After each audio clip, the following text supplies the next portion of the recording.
Hello guys! We are going to talk about a drama romance film called 365 Days from 2020. A lot of interesting things are waiting for you. His father is the head of a large mafia group. He negotiates the sale of young girls. Massimo Torricelli looks through binoculars at a woman on the beach. His father refuses to work with live human trafficking, despite the discontent of his business partners. After finishing the conversation, he approaches his son. At that moment, he is shot with a sniper rifle. The bullet kills the father and wounds Massimo. A few years later, Massimo becomes the head of the family and goes to deal with the bankers who advised him to invest in a certain deal. Massimo has lost too much, so he decides to take the money from the financiers, but they refuse to share, and Massimo has to show dirt on each of them.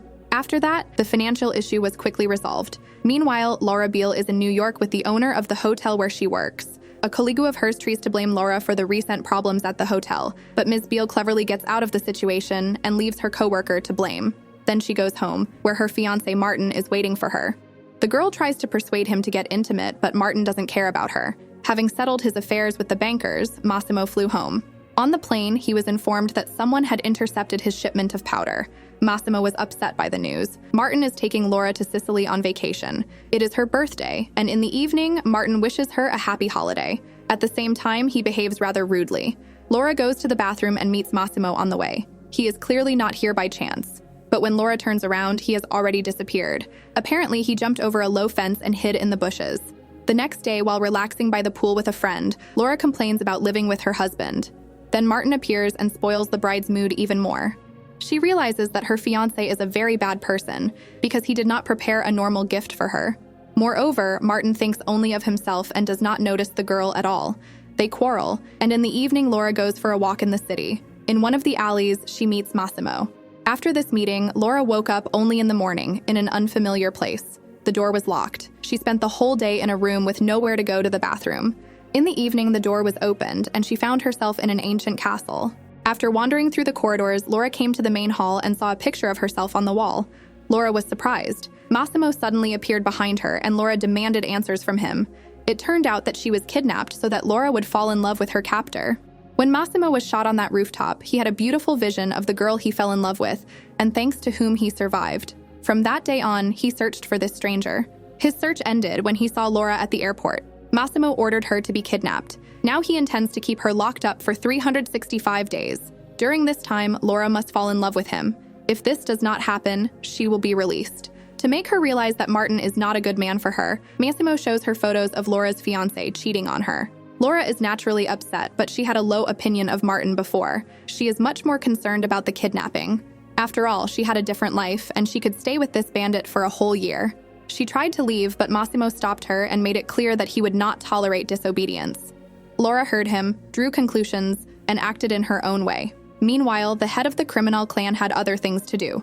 Mario said that their organization might have a conflict with the Gattuso family. However, Massimo does not care about this, because he has kidnapped a girl and is trying to win her heart. Massimo finds a man who has ruined the family's image. He not only stole from his clan, but also sold girls to a brothel. As a punishment, Massimo promises to wipe him out so that there is not even a trace of him. While he was doing bad things with this scoundrel, Laura managed to escape and saw a moment that made her feel sick. When Laura came to, it was morning. Massimo was sitting next to her, naked to the waist.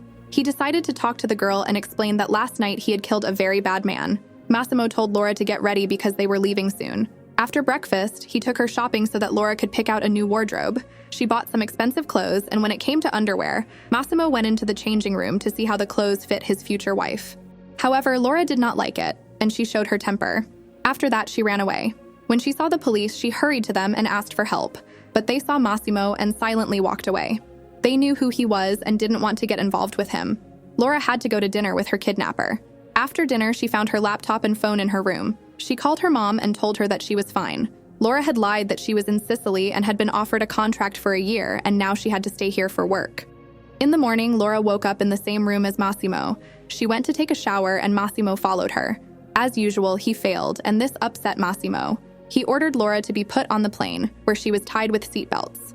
This allowed Massimo to be persistent, but Laura offered little resistance. They flew to Rome, where Massimo had a meeting with his brother. Laura, meanwhile, tried to do everything she could to embarrass him. She even went swimming in a fountain.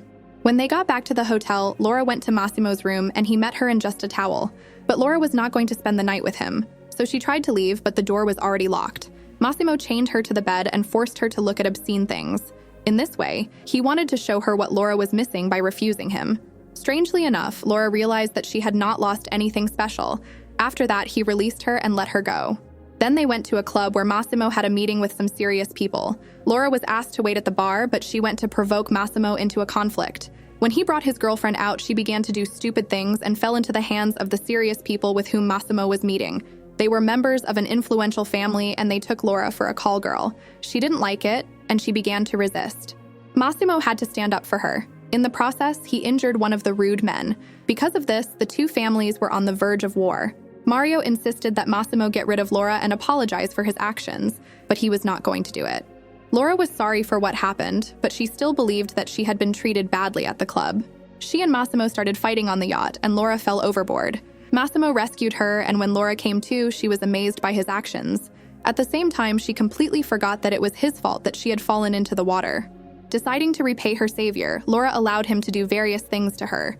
Massimo remained faithful to her for so long that his masculine strength was enough for many approaches. Later, Massimo invited his beloved to a ball. When they got to the dance floor, Anna appeared. Massimo dated her until he met Laura. Anna was jealous, so she promised to destroy her rival. Massimo took her threats seriously. After the ball, he told Laura that he was sending her back to Poland for her own safety. Upon returning home, Laura first went to her friend Olga and told her about what had happened. The two friends decided to celebrate Laura's return first at a spa and then at a nightclub. Here, Olga quickly found a boyfriend and disappeared, and Laura met Martin. He wanted her back and followed her to the house. Martin tried to enter, but Massimo was already there. When Martin saw the Sicilian stallion, he gave up. Laura attacked Massimo with accusations because he had sent her to Poland without saying anything, and he disappeared and did not pick up the phone for a long time. However, Massimo was in no hurry to explain himself. First, he did various things with Laura by the window. When they moved to the couch, Laura noticed a scar on his chest and realized that Massimo had been assaulted. She admitted that she didn't want to wait 365 days to fall in love with him because she had already fallen in love with him. In the morning, Laura woke up with an engagement ring on her finger, and when Massimo asked her to marry him, she accepted without hesitation. After that, they went to the store to do some shopping and then meet their parents. They liked Massimo. They decided to have the wedding in Sicily. However, Massimo didn't want to invite any of Laura's family, so they wouldn't know what he was doing. He allowed only Olga to be invited. At the same time, Laura was not feeling well. When she met Olga, she told her about her poor health, and she realized that Laura was pregnant. She advised her not to hide the news from Massimo. Together with her friend, they went to choose a wedding dress. After finding the perfect outfit, Laura was happy. Then they went home, and Laura called her fiancé to tell him the news of her pregnancy. At the same time, Mario learned that an assassination attempt was being prepared against Laura. He couldn't get through to his boss because he was talking to his fiancée.